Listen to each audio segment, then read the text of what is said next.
uh, if you want to go and if you want to see snow falling, yeah, if you want to stay in snow area, it's a very beautiful place. But really, if you come here, it is very difficult to staying.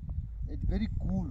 Whenever you come to snow area, you have to prepare your dresses, your shoes, your ball club, your spec.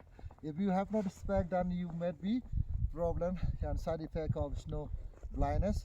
So really we are here for attending some exercise, and now say you can say yeah, okay, hello, yes, हाँ दोस्तों, मेरा नाम है W Sanjay Kumar. I am from Manipur, and right now we are here in Leh, Ladakh, and particularly this place is from Leh to Garu, which is a national highway from Leh to Pangong Hills. Right now, it's very beautiful places. Since last yesterday, snowfall was continually, but today is so open.